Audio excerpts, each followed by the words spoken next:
glorious day for motorsports in the Empire State. We bring the racing action from the Oswego Speedway, the Steel Palace.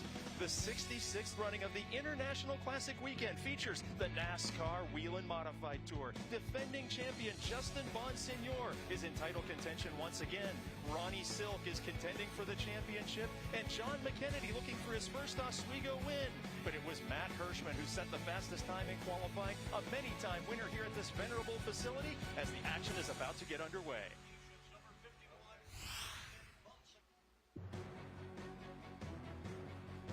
And now we send it trackside for the most famous words in racing from the Oswego Speedway.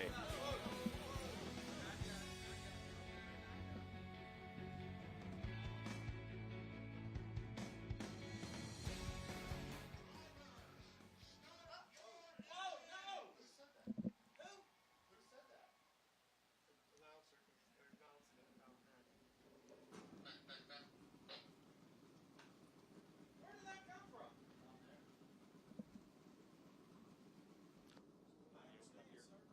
Yeah, so what happened was announced down there with the microphone for them saying, what's going right? Well, no, you're not the racer section, are you?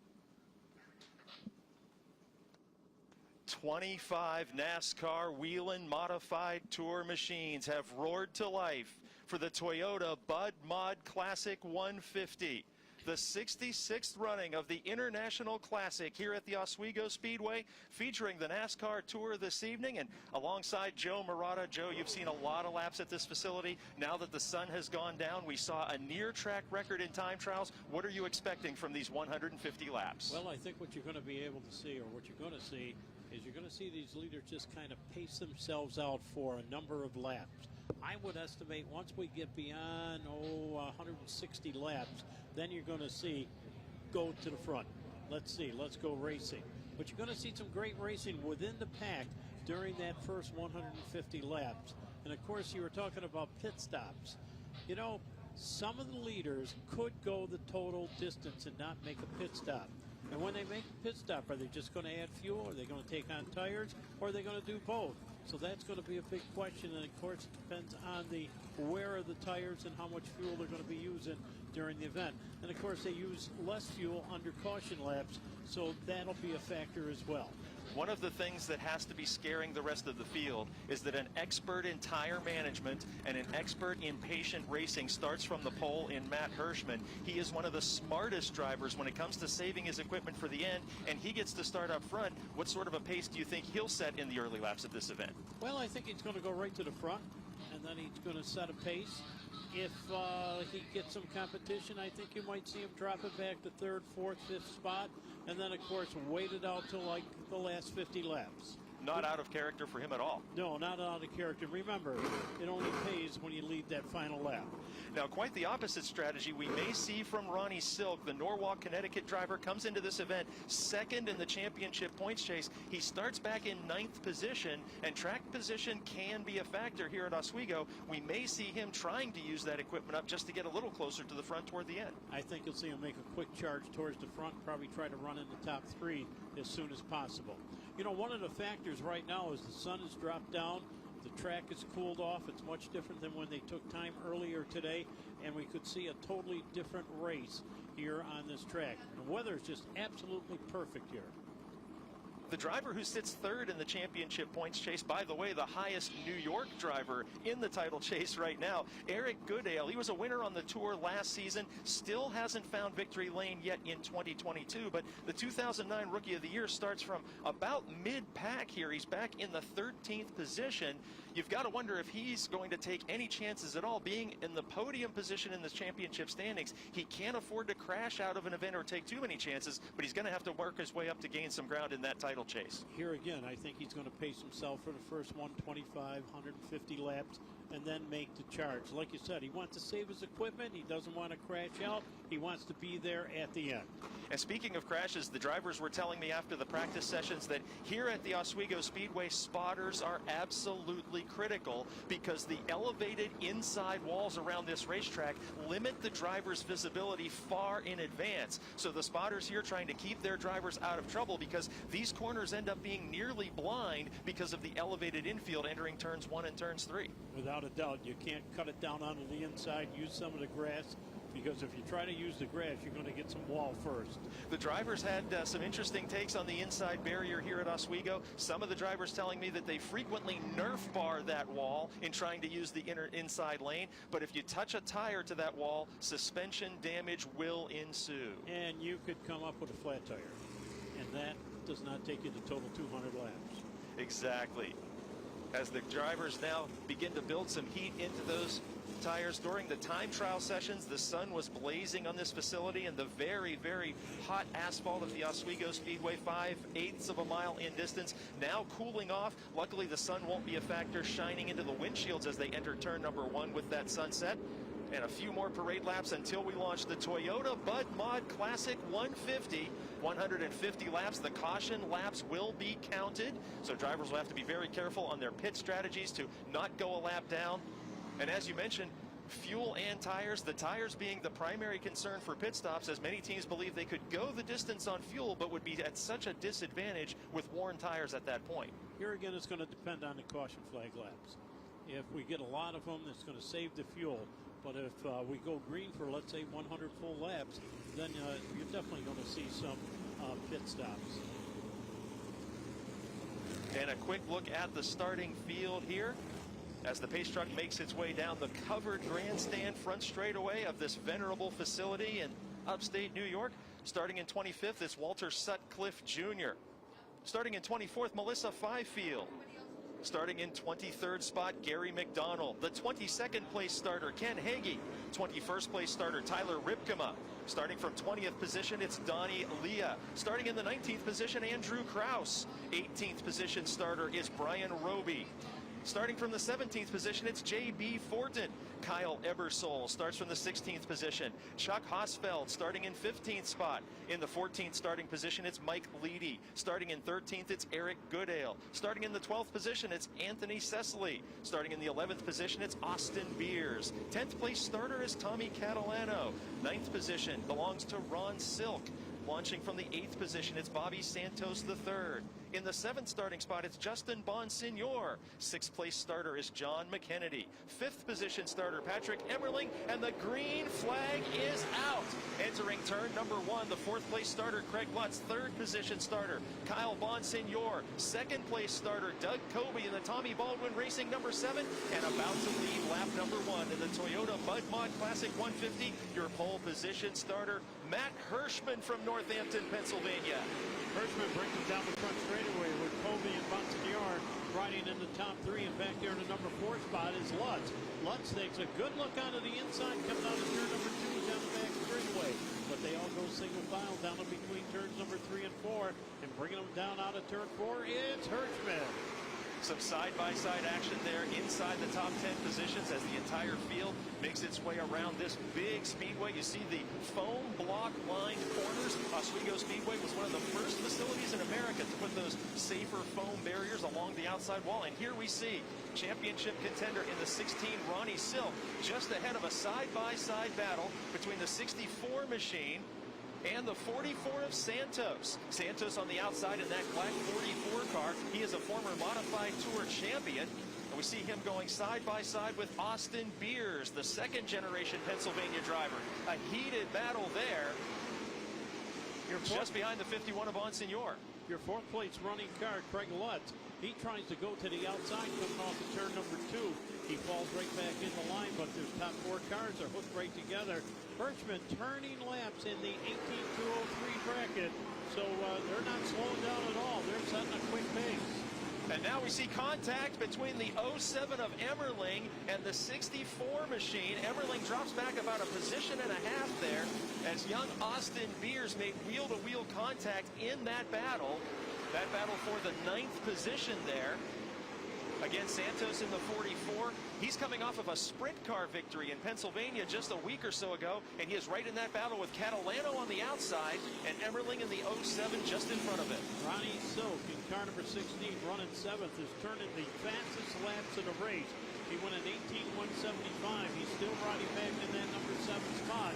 But boy, has he got heat in those tires as he moves off at turn number 2 and down the back straightaway. He has pulled just away from this battle that we're watching, and you had predicted early that he was going to be the guy to mash the hammer because of his starting spot and because of his position in the championship chase. And we see now Santos falling just a little bit back in this battle for 7th, 8th, 9th. Catalano is the red car on the outside, and just beneath him, boy, there's action all over the Speedway here as Emmerling in the 07 leads this side-by-side battle. It's Catalano and Santos. And just behind them, we see the 14 machine of Mike Leedy. Leedy with a couple of wins in the Race of Champions Tour this season and making several starts as well on the NASCAR Tour. Catalano, who's running the number 11 spot, keeps going up onto the outside part of the Speedway. He's trying to clear some traffic. He can't because they're right quick on the inside. Mike Leedy is back in the number 13 spot and before car number 14. And he is also trying that inside lane. And now he gets shuffled a little bit coming off of turn number 2. But Hirschman sets the quick pace as we've got 10 completed laps this time around 11. Heated action here, bumper to bumper. Meanwhile, up front, top 4 cars pulling away. They are nose to tail, and as you predicted, Joe, they're not fighting it out. They're pulling away. They're bumper to bumper, but not much of a. We see a first challenge. Lutz in the 4th spot has now taken away the number 3 position. It's car number 82, as he has now moved up to the number 3 spot, and he could be wearing the hot shoes right now as he looks down to the inside and draws in on the top 2. Kobe running 2nd, Hirschman your leader. A typical early race pass, not a lot of fighting there. Bonsignor sort of let him have that spot. And we mentioned Hirschman, a master of tire management. He is still out in front. He's got the 7 of Kobe right behind him. Kobe with so many championships on this tour. He knows how to race conservatively as well, and I think that's what they're doing here early on, just as you predicted. Lutz in that 3rd spot, taking that position away from Bonsignor, but certainly the drivers back in 7th, 8th, and 9th, as we saw earlier, putting much more effort into their track positions at this moment, as the front 4 seem to be comfortable with a healthy margin over the rest of the field. Yeah, it looks like we got a battle for the number 1 spot as Kobe now is knocking on the door. He's looking down out of the inside. He showed a wheel on the inside going into turn number 3. Pulling off at turn number 4, can't complete the pass as he comes down here in the front straightaway into turn number 1. And now Catalano in that red 54 machine, as we saw him running the outside lane alongside Emmerling. He's changed lanes to the inside and now quickly pulls away by 2 or 3 car lengths from the Emmerling 07 car. Let's see if the 44 machine of Santos III can make a similar move. There's the 2 of Chuck Hosfeld part of that battle. Hosfeld, a New York driver with 9 career wins in the Whelen Modified Tour, driving that number 2 machine. He's one of the top-notch modified racers, but he has been terrible at retiring. He's attempted about 3 different times to call it a career and keeps getting good quality rides like this number 2 machine. As we see Emmerling now on the outside with the 44 of Santos, was just a moment ago challenging Emmerling, and now it's the 2 machine of Hosfeld who's trying to take that spot away from Santos. And Catalano seems to be closing the gap up for the leaders in front of him. He is Brown running 10th. He's trying to close in on the number 9 spot. So he's got some heat in those tires, and he is really rolling. As we watch Emmerling, Santos in the 44, and the 2 of Hosfeld performing relatively equal. Hosfeld in the 2 is right on the back bumper of the 44. These cars are going to make a change of position here very soon, but as you mentioned, Catalano pulled away by maybe 10 or 12 car lengths as soon as he got around the 07 of Emmerling, so he's really making a charge toward the front. I'm watching lap times, and your leader, Matt Hirschman, has dropped down to 18.4, where the rest of the pack behind him are 18.3s. So that could be a factor, but he may be backing off just a little bit to save that equipment. The 82 of Lutz, who already made an early race pass for the 3rd position. He is closing up just a little bit more on Kobe in the 7. Kobe with multiple victories this season on the Whelen Modified Tour. Lutz has 1 victory so far this season, and he was a winner last year as well. So 3 top-notch competitors showing the way here with 129 laps to go in the Toyota Bud Mod Classic 150 from Oswego. Your quick car right now is the 7 of Doug Kobe. He's running the number 2 spot. He's turning 18.2 laps, where the leader turned in 18.4. His last lap was an 18.3. So second place is getting a little bit quicker. Lutz is still back there third. Bonsignor is running fourth. And McKennedy in car number 79 is in the number 5 spot. McKennedy had some handling issues during practice and was also not happy with his qualifying run. And when I talked to that championship contender just before the start of the feature race, he said that the changes they made for qualifying were significant.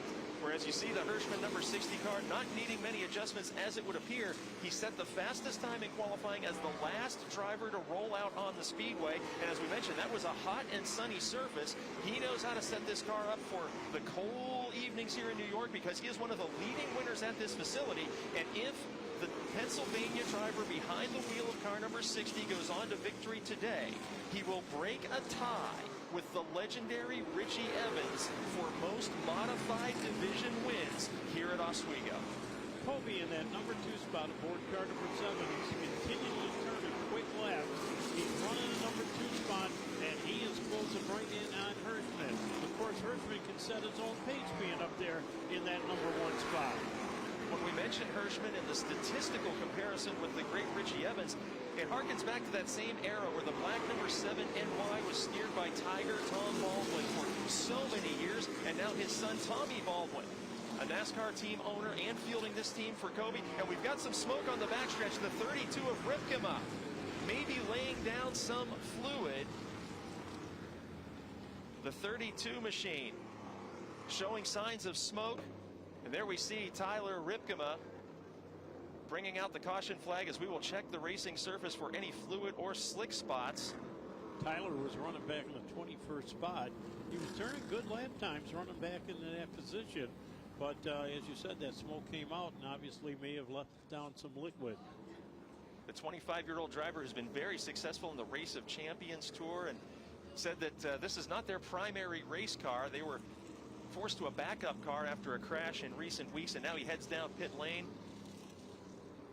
Hopefully not much of any kind of fluid was put down on the racing surface, but we will see as soon as he moves that car from any distance from the pits what might be underneath as they go to the hood immediately. They're popping the hood on it, and of course the NASCAR official standing right there to supervise, or actually to check it out to make sure everything is okay. Tyler from Oswego, New York, the 2020 Rookie of the Year in the NASCAR Whelen Modified Tour. And keep in mind the caution flag laps are scored here in the Toyota Bud Mod Classic 150. As we're working lap number 28 in this first caution for the smoke and potential fluid spill of the Tyler Ripkema machine. This does, however, open the door for pit stops. And we've got 2-3 of them pulling into the pit area. As looks like they're just going to be, no, one of them is going to be changing a right rear. We see Kyle Ebersol in the 5 car on pit lane as we continue to see the engine work going on with Ripkema. More routine stops going on directly behind him on pit lane. We see the 78 of Walt Sutcliffe, a quick stop, and he's back out. Ebersol in the 5 car moving back out onto the Speedway. Just coming off the jack now, Santos in the 44 car making an adjustment.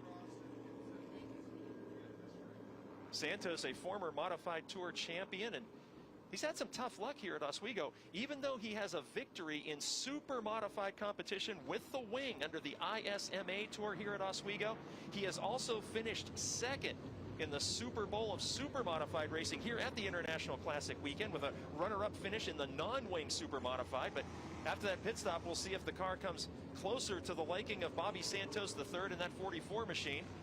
Another look at the Ripkema car as work continues under the hood. And of course, what's most important to the other competitors is to see if anything is going to be leaking out the bottom of that race car, to see if the track safety crew needs to put any oil dry down, as we're now working lap 30 of this 150-lap grind. Matt Hirschman, the Pennsylvania driver, continues to lead under caution. 4 or 5 cars making pit stops, most notably Santos in the 44. And now a couple of other cars coming down pit lane. You know, it's one thing, though, not the leaders. They're staying right out there. With only 30 laps in, it would seem to sacrifice a lot of track position to make a stop at this juncture of the race. Ken Heaton in car number 18, one of the cars in the pit area right now. And Santos making a second stop now, rolling back out onto the Speedway. That's very interesting. Why would he come in the second time? Maybe something wasn't tight. And with caution laps being scored, maybe they wanted to, since they were already going to the back of the field anyway, maybe a second chance to make even more adjustments without going a lap down. But at this point, we expect to see the pace truck, the lights extinguished, moving pit side, and resume green flag racing as lap 31 now on the scoreboard. Side-by-side double foul restarts throughout this event, with Hirschman in the 60 on the inside. Many-time champion Doug Kobe in the 7NY on the outside. Lutz restarts from third with Kyle Bonsignor in fourth. And look at Lutz work on the bottom part of the speedway. He drag races off at turn number 2 to try to come up with that number 2 position going down into turn number 3. Lutz on the bottom, Kobe on the outside in car number 7, and they drag race off at turn number 4. Maybe some slight contact there, just maybe, but Kobe in the outside lane, not necessarily the place to be here as they head into turn number 3. Kobe maintains the spot and takes the inside lane back. Now it's the Bonsignor cousins right on the heels of Lutz in that orange machine, the 22 of Kyle and the 51 of defending series champion Justin Bonsignor. And we got trouble right down below. Right on the front stretch. A multi-car accident brings out the caution. There we see the 44 of Santos getting turned back around. All cars pulling away under their own power, which is good. That is terrific to see. The 18 of Ken Hagee was a part of that, the New York driver. There we see the number 34 machine. Track safety crew coming over to check J.B. out. Fortin pulls away from that scene. Fortin with a big unsanctioned modified victory just a couple of weeks ago at the Islip Speedway. Some winning drivers and contenders involved in that incident, but as you said, minimal damage since everybody pulled away, and best of all, a very timely cleanup should ensue here as we put lap 35 in the record books of the 150-lap Toyota Bud Mod Classic. Track safety crew checking out the entire speedway here in the front straightaway, and everything appears to be okay as they report back to their safety trucks. We've been very fortunate with these 2 caution flag incidents. No notable fluid needing to be cleaned up from the Ripkema blown engine as Ripkema remains on pit road, and a self-cleaning accident here of 4 or 5 cars right at the end of the front straightaway. We've got another car pulling into the pit area. I believe that is Santos making another stop, which is to be expected after the incident that we just witnessed. Driver that would have come into this event as one of the favorites to win because of his previous success here in super modifieds and his recent win in a sprint car just about a week ago. He is one of the most versatile drivers in America. He's won in USAC midgets, USAC Silver Crown, USAC sprint cars. He's won on dirt. He's won on pavement. He's won indoors in the stadium races in the wintertime. Yes. And great to see him back in competition here on Classic Weekend. It looked like replay coming to us here as we see, Fortin got turned around on the front stretch. There was contact made there. Didn't see the number of the car. And then everyone's spinning to avoid, and almost no contact. 4 cars going around on the front stretch, and great judgment by all of those drivers. Maybe even deliberate spins to avoid that contact, and success there as we see Santos now rolling back out onto the speedway after yet another pit stop. that is really amazing. J.B. Fortin remains on pit road in the 34 car. Mentioned that he was a recent winner of a 300-lap event at the Islip Speedway, and he's been on this tour for a couple of seasons now, racing very regularly. Matt Hirschman, though, still up in that number 1 spot, and he sets the pace. Doug Kobe running second. Lutz in the number 3 spot. Bonsignor, car number 22, in the number 4 spot. Justin Bonsignor running in the number 5 spot, and J.B. Fortin in the number 6 spot. Now Fortin will be sacrificing that position as he was a part of the caution. We've got 37 laps in the books now, and going double file for the restart. Patrick Emmerling in the 07 made a pit stop. Emmerling very successful in several different sanctions of modified racing, including the NASCAR Whelen Tour. We mentioned the NASCAR Whelen Tour, and during introductions we said that Matt Hirschman, your race leader, has just 1 victory on the tour this season. That came in the opening round at the New Smyrna Speedway during the Florida Speed Weeks World Series event. He has numerous wins this season in unsanctioned racing and Race of Champions sanctioned racing, so no surprise to see him up front. And of course, one of the all-time leading winners here at Oswego, lining up to the inside of Kobe in the 7NY, the Tommy Baldwin Racing entry, and as the pace truck remains on the speedway, we're going to take another pace lap here as track officials notice something not quite right. So we're going to take another pace lap here. Interesting to look at row 3 for the restart. Championship contenders. Bonsignor in the 51 is going to restart from the 5th position, and to his outside, John McKennedy in the 79. McKennedy has raced here at Oswego more often in a super modified than he has in a modified, but he's not experienced great success there. He started about mid-pack and was very unhappy with the handling of the number 79 car. They made numerous adjustments and had several intense team meetings down there, making major adjustments and minor adjustments to the front suspension, and the championship contender has made his way into the top 6 for this restart, as we've got lap 39 scored of 150. We'll begin to work lap number 40 under the caution here, but McKennedy may have made the right changes, and he has certainly played a smart race so far to find himself in 6th position. 40 laps have been completed. Matt Hirschman has set a great pace.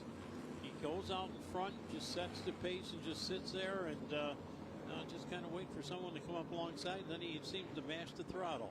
It was interesting, Joe, when you mentioned the lap times of Kobe being slightly faster than your leader a few times during that last stint of green flag racing. It seemed like every time Lutz got close to the rear bumper of Kobe, he was one of the fastest cars. So you've got to wonder what he's saving for late in the race in that 7NY machine as well. Now the pace truck set to head to the infield of the Oswego Speedway. We are on lap 40 of 150. Matt Hirschman in car number 60 will bring us back up to full speed on the front straightaway, and we're green. And a hammer down here in the front straightaway. Hirschman back up in that number 1 spot, but Kobe on the outside trying to get a run in that number 2 spot. Can't do it. He pulls back in line, and then left back there in the number 3 spot. Bonsignor in car number 22 running in the number 4 spot.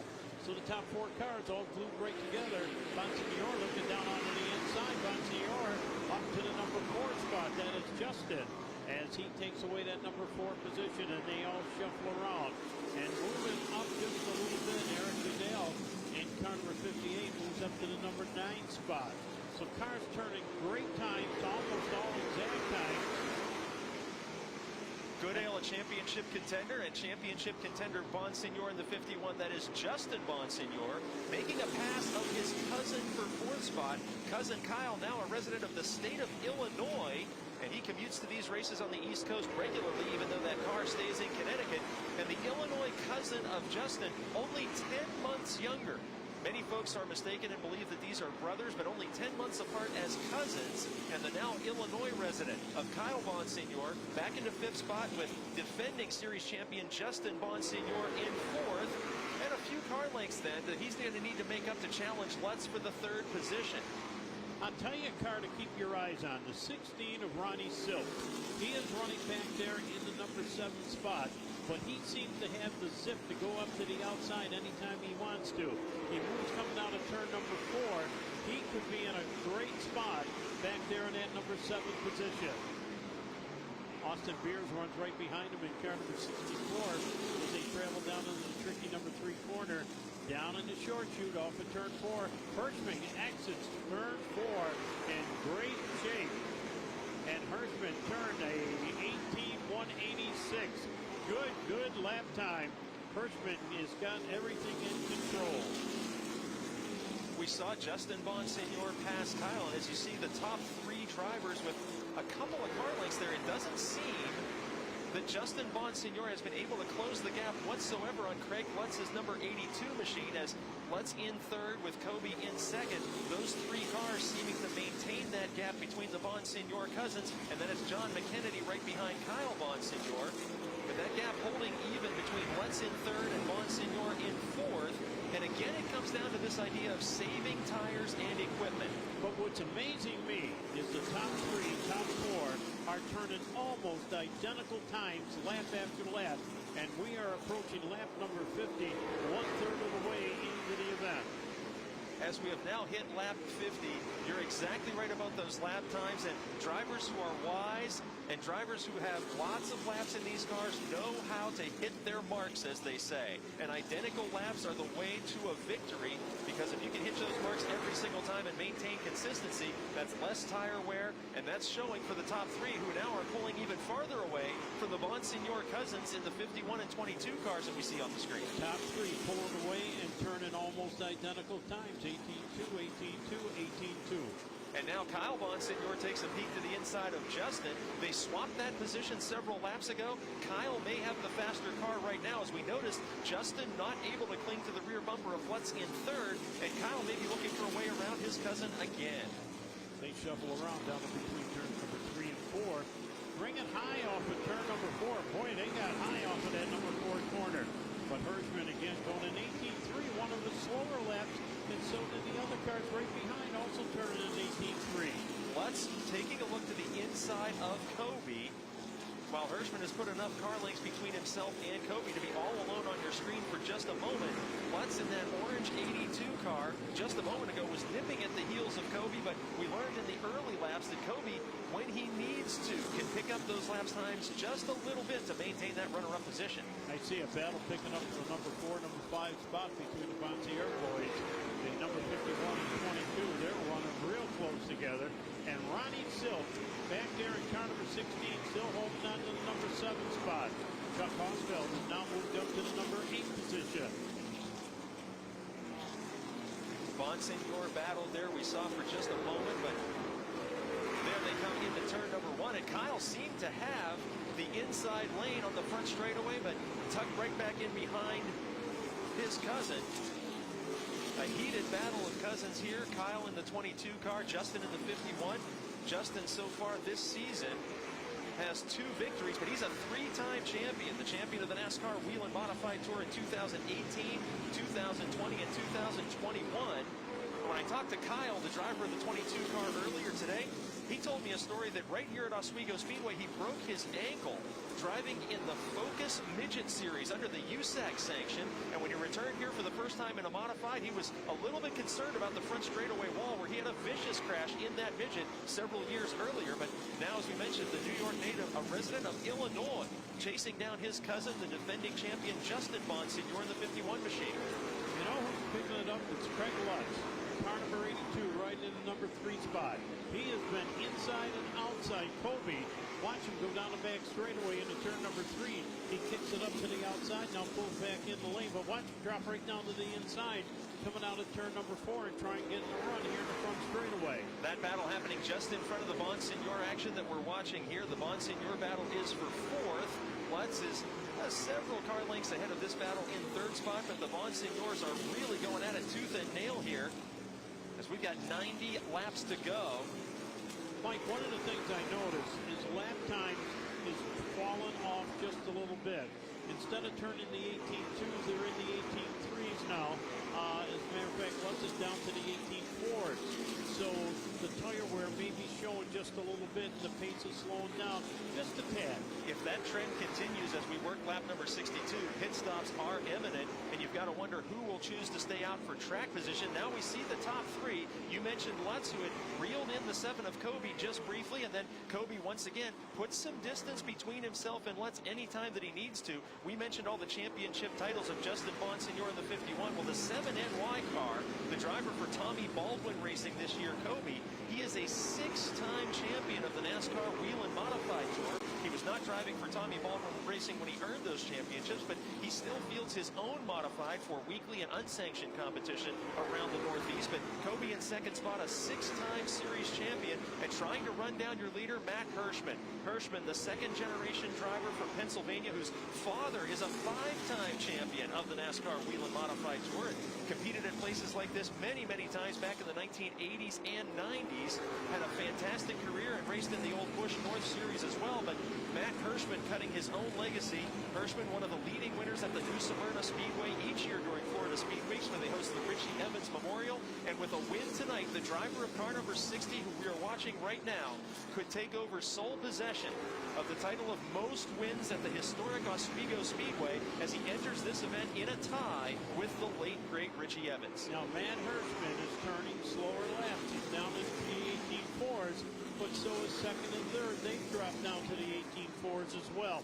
So I would imagine if we get another caution coming out, you're going to see your leaders coming in for a pit stop. It's got to be heart-wrenching if you are Matt Hirschman, and even if you're Doug Kobe or Lutz, who we see on the screen right now, to pull in and lose track position as the podium racers in the top 3 right now, but they know their lap times are dropping. We can see it on the scoring charts. It's something they're going to need to do, but it could be a little frustrating if 5 or 6 competitors stay out. They're going to lose that track position in order to get those new sneakers. They're going to come down into turn number 3. They got some traffic in front of them as they come out of turn number 4, and we've got 69 laps in. Side by side go the Bonsignors, wheel to wheel, Nerf bar to Nerf bar, and Kyle takes back the position that he held not long ago. It's back to Kyle Bonsignor in 4th, Justin Bonsignor in 5th, and in turns 3 and 4 a problem. Caution flag will wave. A car has spun. That is the 26 machine. Gary McDonald, the New Yorker in car 26, goes around. McDonald came into this event 12th in the championship point standings. I didn't see the incident happen, but in between turns 3 and 4, he pulls away from the scene of his own spin. Caution flag on lap 70 of 150, and now we eagerly anticipate pit stops. Who will come in?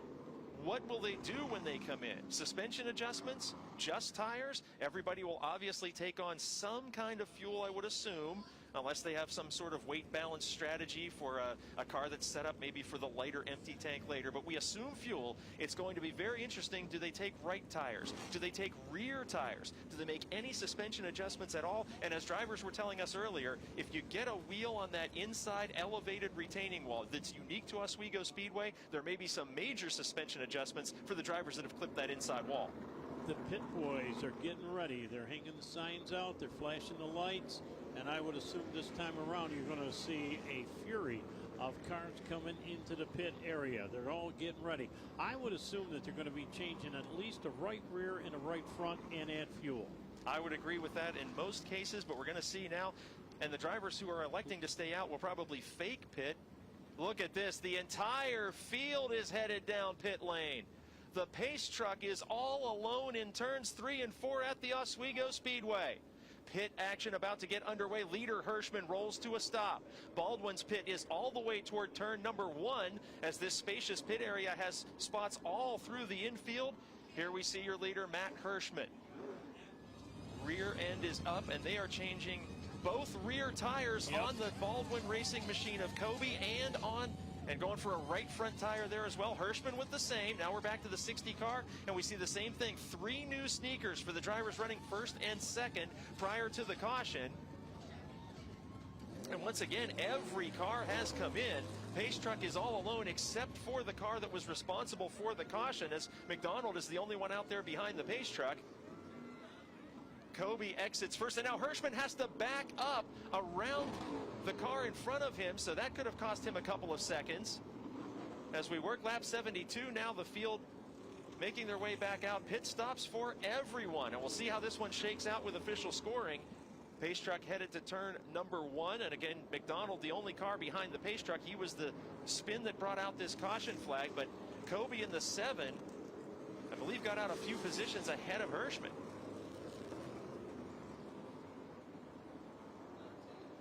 That Tommy Baldwin Racing crew, of course, experienced at several levels of NASCAR racing. And Catalano's still on pit lane in the 54 as that car remains on the jack. A New York driver who understands all the history of this venerable Oswego Speedway and hoping to perform well. And that car was way off the ground. Some adjustments there may be beyond tires for the Catalano 54 machine.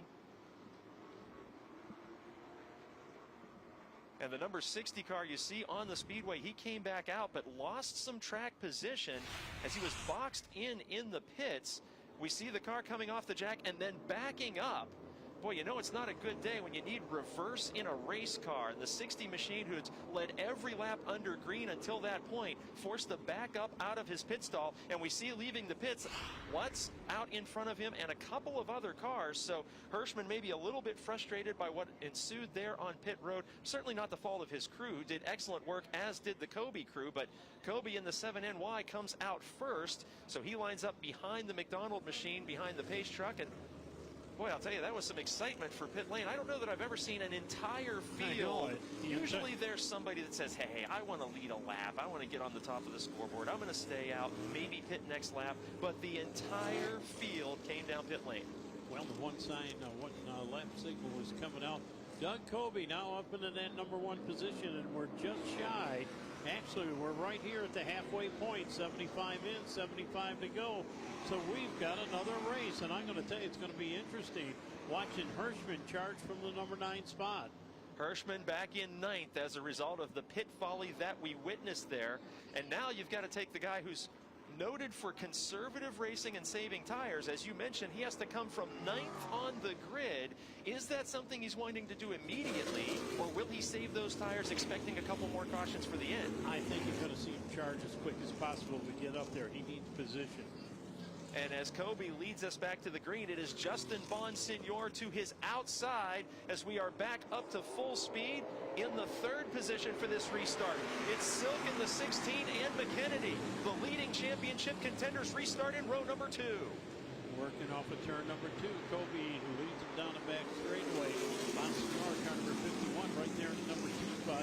He looks down on the inside, can't do it. Then Ronnie Silk, car number 16, rides tough right there in the number 3 spot. Silk took the 3rd position from McKennedy. Those are your championship contenders, and Silk has not been to victory lane this season.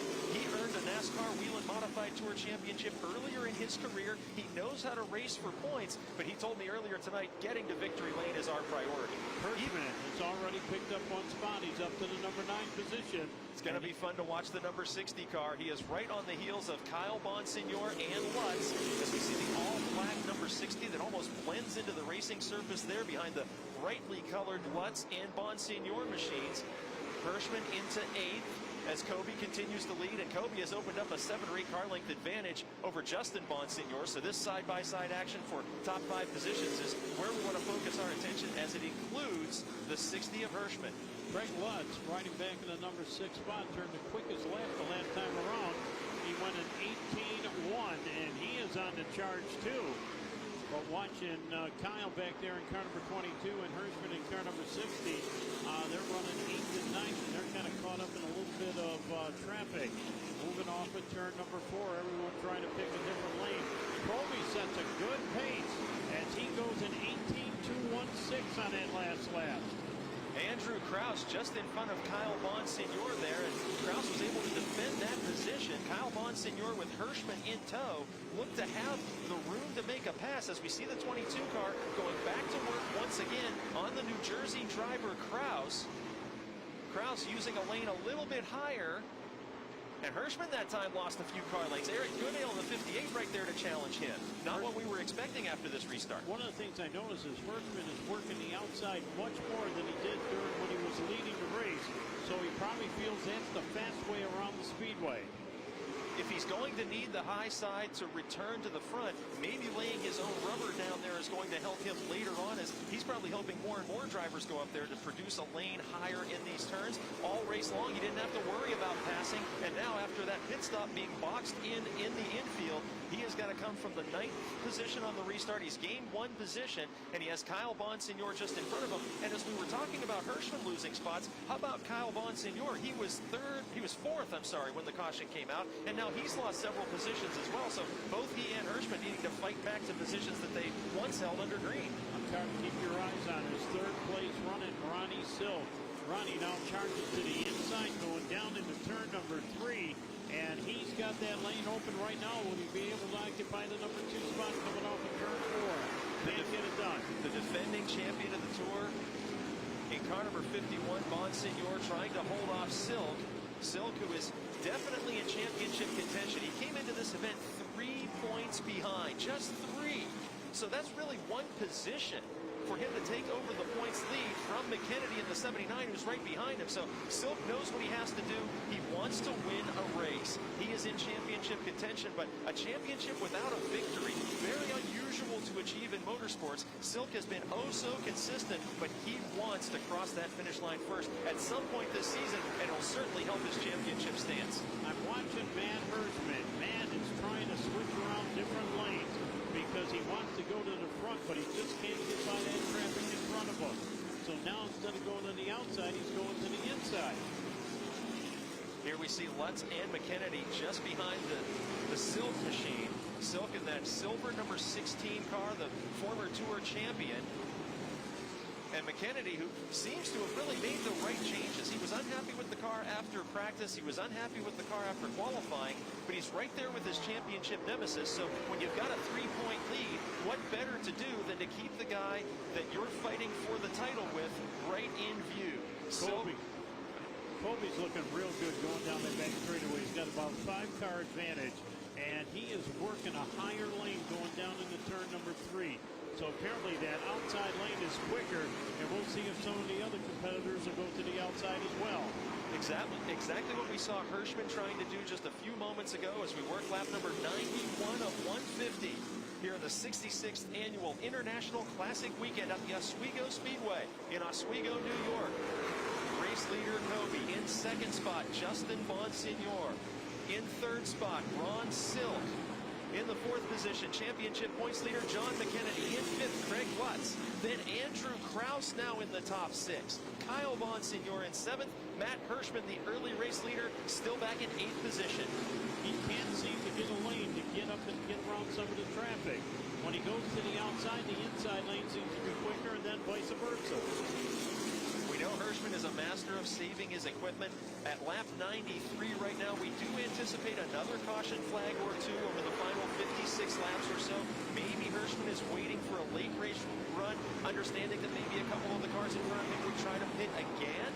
But Hirschman, who is a master of saving his equipment, may be doing just that, or maybe after that pit stop, the right set of sneakers is not what he needs. Maybe that car is not handling as well as we saw it earlier, because now he's 2 or 3 car lengths behind the 22 machine. You know what's funny is your leader, Doug Colby, is turning only 18.420 laps. So he may be backing off just a little bit to save the equipment.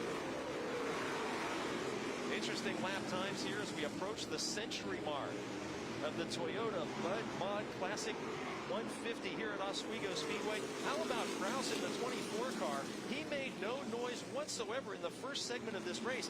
After the pit stop, he gained a few spots by positioning from the pits, but boy, he is really hanging on and doing a great job. Remember, Kyle Bonsignor in the 22 was a top 3 and top 4 car all through that first 60-some lap segment when we were under green, and now Kraus in the 24, the New Jersey driver, able to hold off both he and Hirschman here in the top 10. John McKennedy in car number 79 running fourth, and Craig Lutz right behind him in car number 82.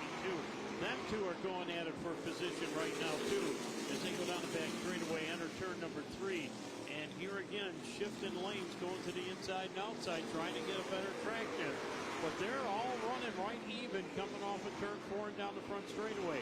Here again, the leader only turning an 18.449. And it's enough to keep him out in front by about 4 or 5 car lengths over Justin Bonsignor. And boy, that time McKennedy seemed to have a window. If he had forced the issue, he may have been able to get inside of Silk. But once again, those two are campaigning for the championship, and cooler heads prevail. If that were 2 laps to go, maybe a different scenario. But McKennedy backed off and let Silk keep the position. Now a lapped car plays into the battle. And of course, when they come across the stripe this time, they're at lap number 101. So 2/3 of the race is in the books, and now it's showtime.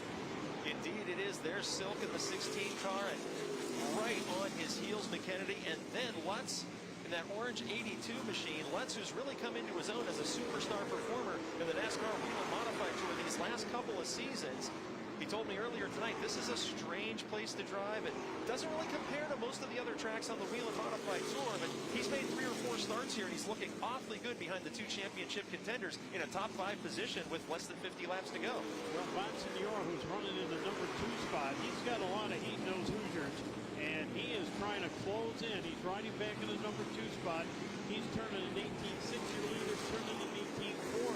So the leader has still got the advantage. As we've been very entertained watching the Silk and McKennedy battle all the way back to Hirschman here, these cars all grouped right together. All the action that they are providing for us has really allowed Bonsignor and Kobe to escape. There's nearly half a straightaway now between Silk's number 16 car and the 51 of Justin Bonsignor in second. So with Kobe and Bonsignor being unchallenged, they have been able to bury this battle for other top 5 positions and run away with it. Meanwhile, Silk has to be concerned not only with his line, but the line that McKennedy is taking and trying to defend that position. Very good, yes. when they go down into turn number 3, one of the things I noticed, they try to shift up into a different lane and try to move up to the outside. Kobe has bounced around on the inside, the outside of turn number 3, but then holds that middle lane coming out of turn number 4. And he's turning an 18.3, so he has picked it up. Some 25 to 30 laps after the wholesale pit stops, and Matt Hirschman has not been a factor in this event. He's only gained 1 position since the restart, so that pit stop may spell disaster for his hopes to become the all-time leading winner in modified action here at Oswego. But Kobe out in front, stretching his advantage just a little bit over Justin Bonsignor, and there's Hirschman right there. He's got the 2 of Hosfeld closing in on him, but Hirschman has really been unable to challenge Kyle Bonsignor, and again, Bonsignor behind Andrew Krause. Krause, who ran a smart first half of this race, and he may have been the guy doing the best job of saving equipment, because he is now solidly inside the top 10, and with 2 barn-burning cars from the early stanza of this race behind him, he has not wavered whatsoever in that number 24 machine. 110 laps will be in this time around when they come off of turn 4 and cross the line. And Bonsignor, who runs in the number 2 spot, trying to close in, trying to move in different lanes and so on, but can't do it. And they're both turning times in the 18.5, so a little bit slower, but nevertheless, they're still holding their pace. Kobe has pulled away from Bonsignor, but I believe that Bonsignor has pulled away even farther from the drivers in 3rd, 5th, 3rd through 7th or 8th here as we watch that battle. There you see Kobe at the bottom of the screen. There's Justin Bonsignor, and all that space back to the silver 16 of Silk, who still has McKennedy and Lutz right on his heels. Ronnie Silk is running back in the number 3 spot.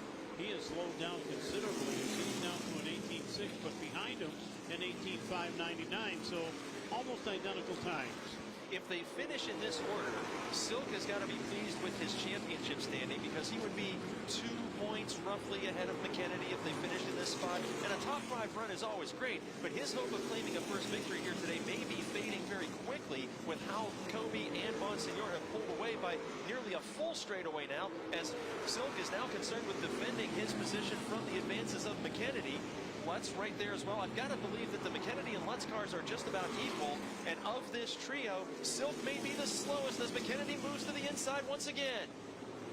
And comes up onto the inside off the corner, and he may have that position, yes. At the scoring line, he made it official by about half a car length, and now here comes Lutz as well. So Silk goes from perhaps taking the series points lead to losing even more ground to the 79 of McKennedy. It's now McKennedy in 3rd spot. It's now the Lutz machine in 4th, and now Silk back to 5th. Lutz is back up to the number 4 spot now as he goes in 18.8, way off the pace, but nevertheless taking that 4th position. It's lap 115, and Doug Kobe in car number 7, the Tommy Baldwin Racing entry. A 3-time winner on the tour already this season, stretching out his advantage over the 51 of defending series champion Justin Bonsignor. And now that we see that the 79 of McKennedy has made his way around the number 16 car, we're going to see if he can possibly close in to challenge the top 2. It's not looking likely at this point, as there's nearly a full straightaway of real estate and 2 lapped cars between McKennedy and the leaders. J.B. Fortin returns to pit road in the 34 car. 3 cars have pulled into pit area within the last lap and a half. This is very interesting. Something could be up. And if you're Doug Kobe, that's terrific news, because that's less lap traffic, assuming that those drivers are experiencing a problem that he will have to weave through later. We see Hirschman there in the 60 being challenged by the 2 of Hosfeld. Hosfeld, who spent many seasons driving the number 22 car. Very, very successful on this tour with 9 career victories. And boy, he is all over the back bumper of Hirschman. Yes, he is. We pointed out that Hirschman had those problems on pit road that mired him back in 9th, but that car is clearly not handling the way that it did before. So I think the adjustments and the tire change may have been just as detrimental as the track position he lost when he had to back up from pit lane. Hosfeld all over Hirschman's rear bumper, and the 22 of Kyle Bonsignor now enjoying maybe a car length more. Oh, and there's contact with Krause. Krause, who had made his way into the top 10, slowed down just briefly and was contacted in the rear by Kyle Bonsignor, bringing out the caution on lap 121 of 150. He backs away under his own power. Boy, he had such a turnaround from the first half of this race to the second. Had to be so pleased with his progress, holding off two of the top contenders in the first stanza of Green Flag Racing. And then that incidental contact with the 22 of Kyle Bonsignor sends him around. And now, will anyone make a pit stop on lap 121, 122 by the time the pace truck rolls out? My first guess would be that Matt Hirschman may make his way down pit lane, because that car is not handling anything like it did in the first portion of the race. It's not. And boy, he had to jump on the brakes as well. As we see the replay, Hirschman may have even flat spotted the tires as Kraus spins off the front bumper of Kyle Ebersol, and we saw that tire smoke in the frame briefly. That was from Hirschman locking up the brakes. Well, we're going to see as they come off of turn number 2. Let's see if any of them drop down and want to make that pit stop. Race leader Doug Coby may be faking a pit stop here, and no, the race leader heads to pit lane. That is very interesting. The Tommy Baldwin Racing crew, maybe they expected more of the top 5 or 10 cars to pit, but leader Coby heads down pit lane. McKennedy, the championship points leader, is on pit lane. The 16 machine of Ronnie Silk. Hirschman, as we predicted, also on pit lane. Yep. It's lap 123 of 150, and Eric Goodale, another championship contender, is on pit lane. I did not see that coming for race leader in the 7NY. Coby making a pit stop here. Another tire change. Seems risky to give up that track position because he had this field pretty well covered. I hope that they put the tires on of the same circumference and tire pressure. Here comes Hirschman in the 60. Now out of this group, a nice clean pit stop, but there are several cars that stayed out on the racetrack, and he and Coby and McKennedy, as well as the 16 of Ronnie Silk, will all have to contend with the drivers who chose to remain on the speedway. This is going to be a major shakeup in scoring as the pace truck heads toward the scoring line here to begin working lap number 124 of 150. 27, it'll be 26 laps to go when they come around.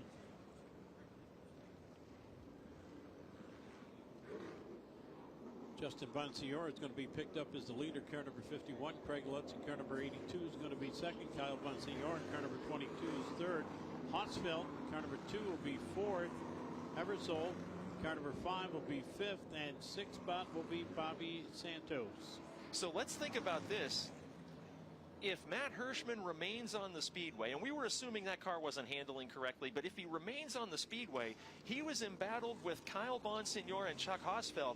He would have been a third or fourth position car for this restart with about 25 laps to go. But he elected to pit, as did the 7NY of Coby, leaving Justin Bonsignor, the second place car during that green flag stanza, as your leader, with Lutz in the 82 lining up right alongside of him for this double foul restart. Yeah, but I think he made a good play because you're going to see some lap times of 18.3, 18.4.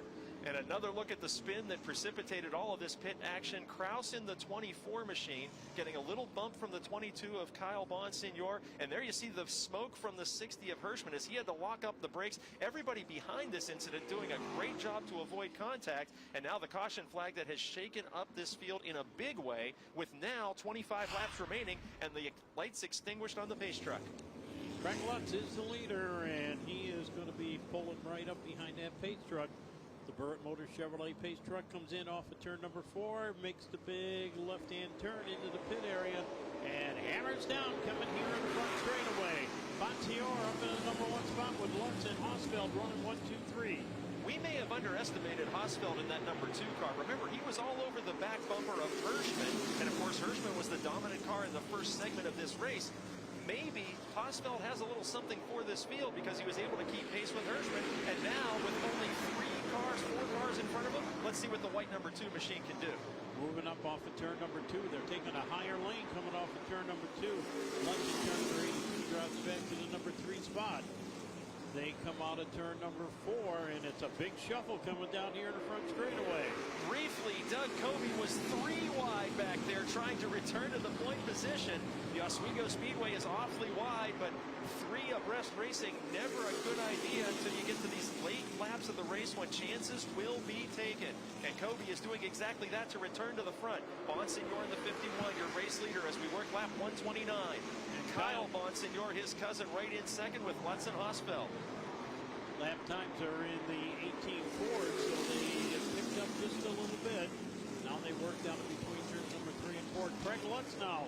Going to the inside, now right back up onto the outside as he comes down here to front straightaway. Right behind Hosfeld, the driver who's made more pit stops tonight than any other, Bobby Santos III in car 44. He is now a top 5 machine as a result of the pit stop shuffle. He was on pit lane several times, and maybe they've got that car right as he is now in the top 5. But look at this heated action going wheel to wheel in the top 5. And Hirschman back in the number 7 spot, and he's closing in now as he swings off turn number 2.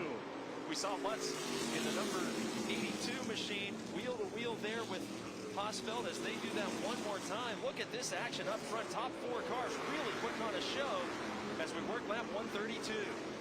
Bonsignor boys still riding 1 and 2 with Lutz right there in the number 3 spot. Lutz trying to close in, looks down to the inside, going down to turn number 3. He backs it up, puts it right back into position. Now looks down onto the inside again, coming off the 4th corner. It looked like there was some cousinly contact there that got Kyle in the 22 car just a little bit off as he had to back off when light bumper touch with leader Bonsignor. And now look at this, wheel to wheel. Lutz takes over the runner-up position and opens the door for Hosfeld. Chuck Hosfeld in the 2 car out of retire. Oh, we got a caution flag. Cars up against the wall in turn 3. 2 machines up against the styrofoam barriers, bringing out the caution flag on lap 134 of 150. And boy, this caution flag may be exactly the opposite of what Kobe and Hirschman needed. Now we'll have less green flag laps for them to climb back into the top 5.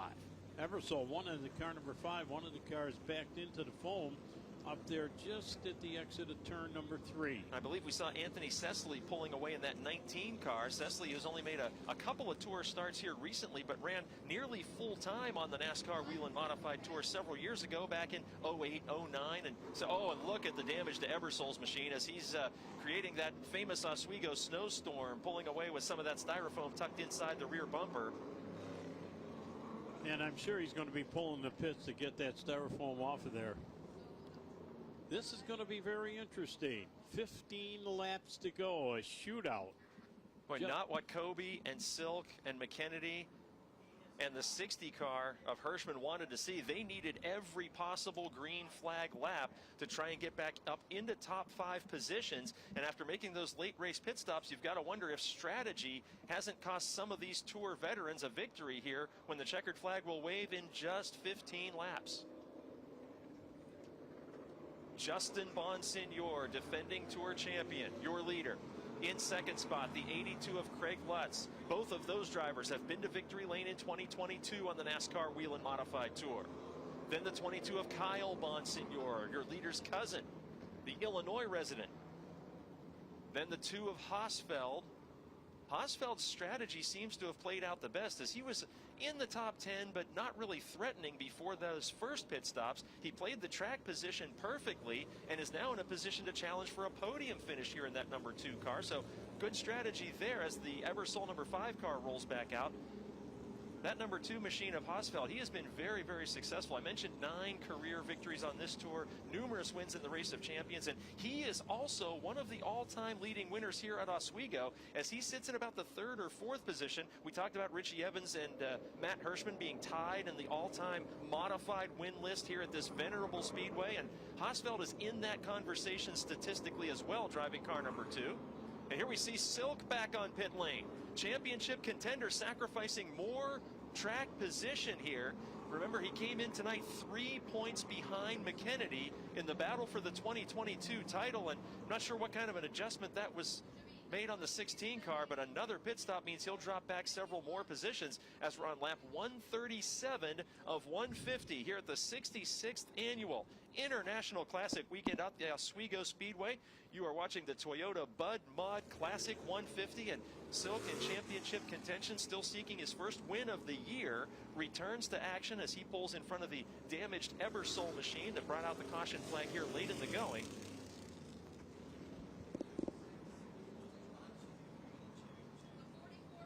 Boy, Joe, this is going to be a nail-biter to the finish because Lutz in that 82 car has made some late race moves, and he's going to be lining up right alongside.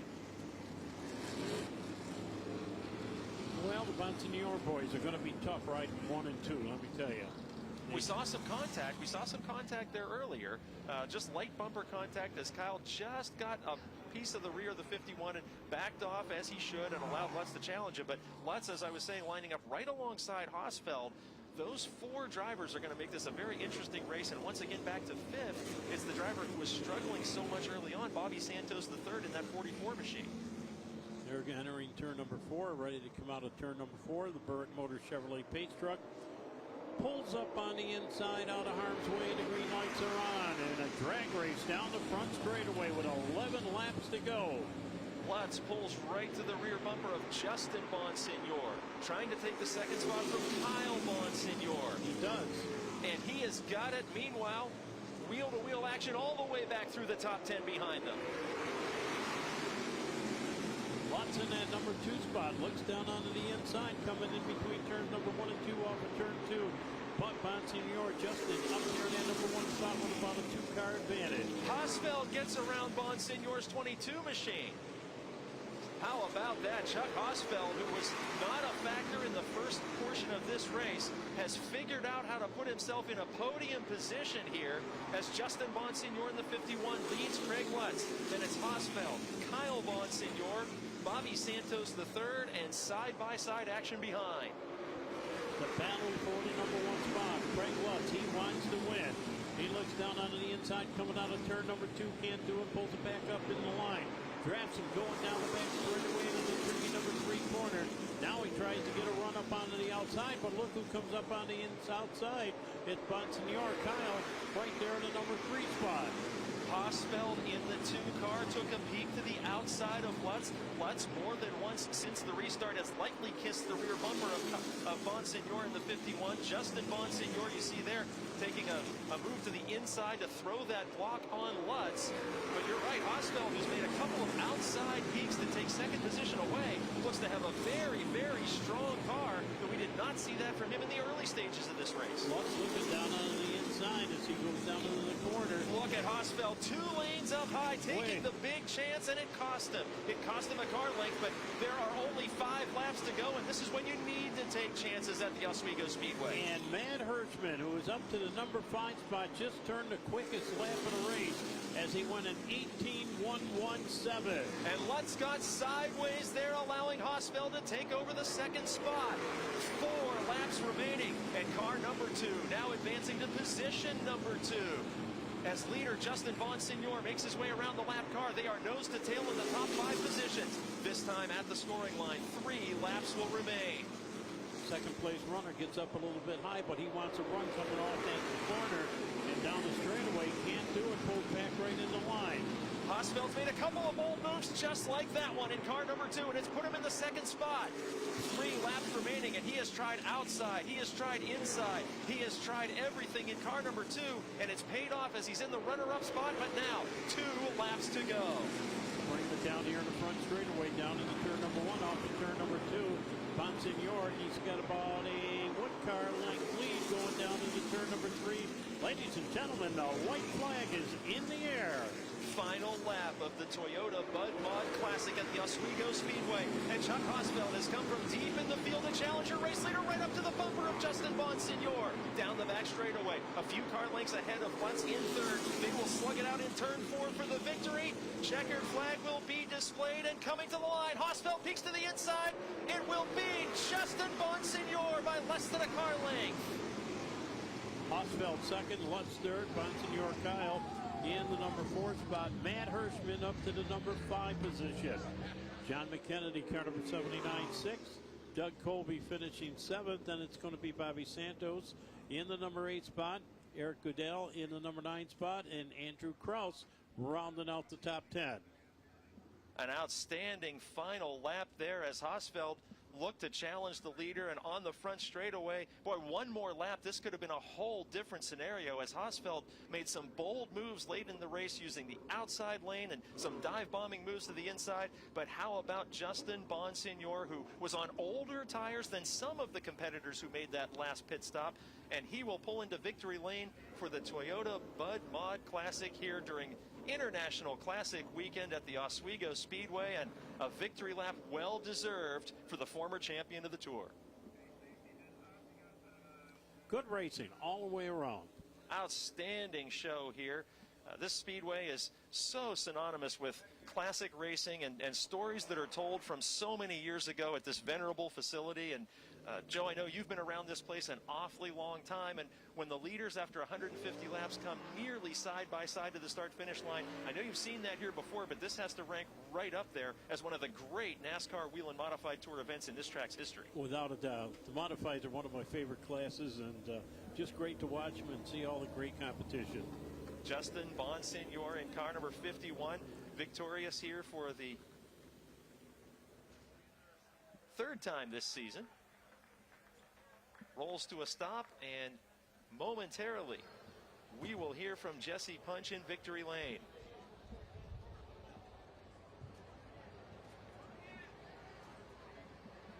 What? If he's ready to get out, let him get out. All right, well. Woo! A hard-fought victory and a last lap that was thrilling for us race fans, and we'll hear in just a moment how it felt from the driver's seat of the man who took the white flag on the point position and had a rear view mirror full of Chuck Hosfeld. Victory lane being assembled here on the front straight of the Steel Palace, the Oswego Speedway.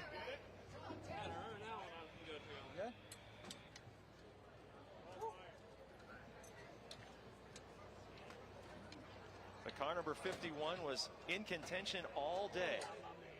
Often in second place, often in third place, and in just enough to get it to victory lane by less than a full car length when lap 150 presented itself here on the wide front straight of the Oswego Speedway as a challenge was imminent. And the winner of the Toyota Bud Mod Classic at the Oswego Speedway, about to emerge from the 51 machine as victorious, the 2021 NASCAR Whelen Modified Tour champion. Does it again.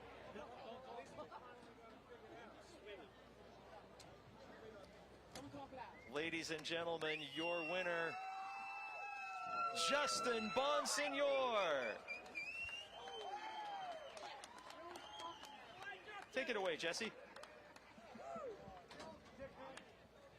Justin Bonsignor back in victory lane. Third win of the season, but there was an undeniable amount of emotion coming from your pit stall when you crossed that checkered flag.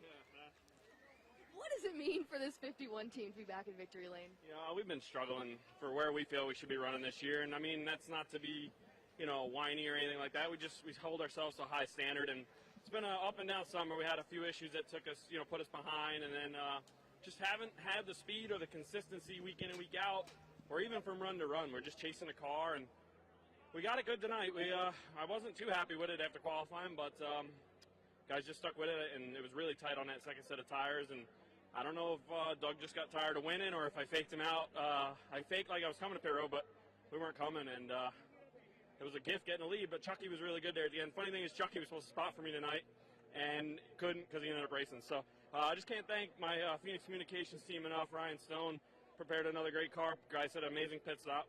Can't thank Ken Massa and Janine Massa of F3 Technologies, Clearcom IT Solutions, Robert Yates Engines, Fury Race Cars, all our product sponsors, all our guys for sticking with it. We've kind of been like a bunch of brothers that have been getting on each other and giving each other a lot of crap lately. So this is good medicine to solve that, I think. And had a pretty good run. So I guess we're not out of it by the points, me neither. So we'll go on to Riverhead and see what happens. No crap tonight. It's all about celebrating with your guys, Justin. Congratulations on the win. Thank you. I appreciate all the fans coming out, Flow Racing, everything everybody does to make this happen, and it's pretty cool to win on Classic Weekend again. That's Justin Bonsignor, your winner here this evening at Oswego Speedway.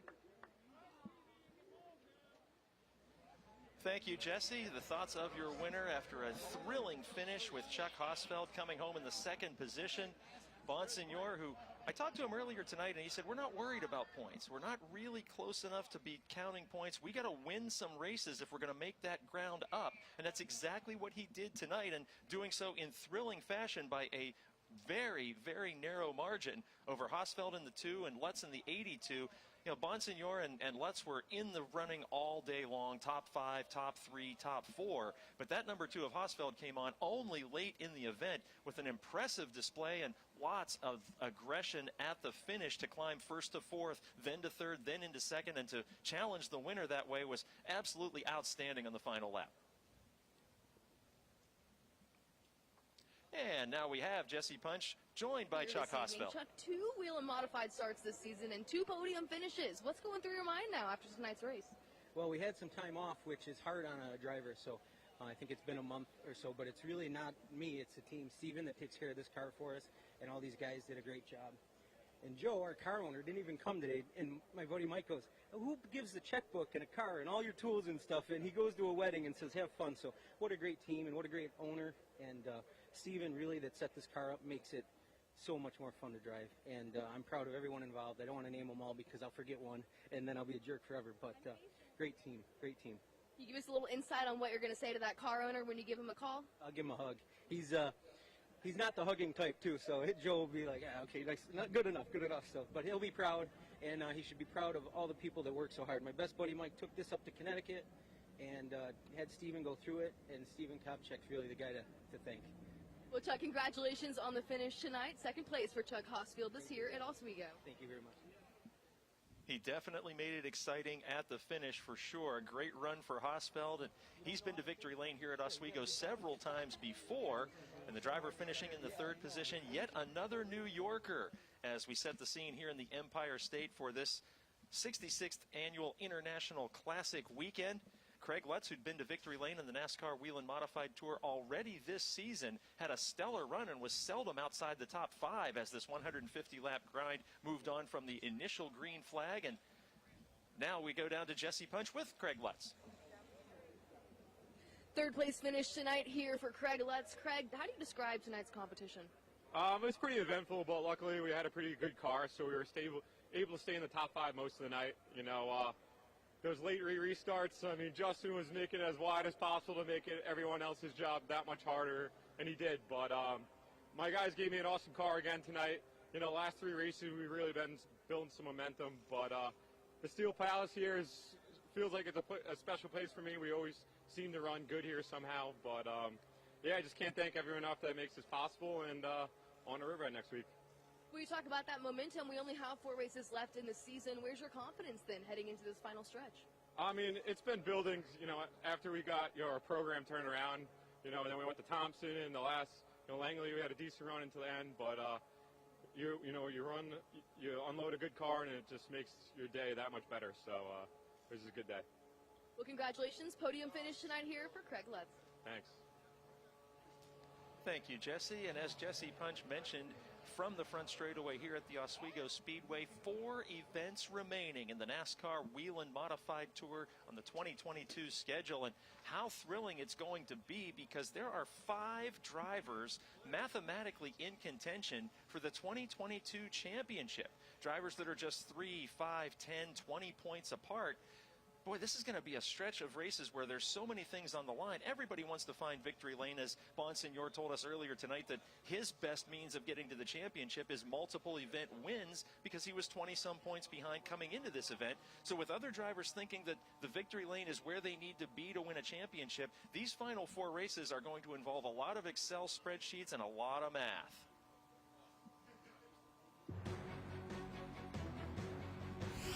It was an eventful evening at the Steel Palace of Oswego Speedway for the Toyota Bud Mod 150. A couple of incidents that slowed us down and set up pit road drama, and late race pit stops, and a challenge for the win to the checkered flag. It was a spectacular night of NASCAR racing here at the Oswego Speedway, and we'll see you next time.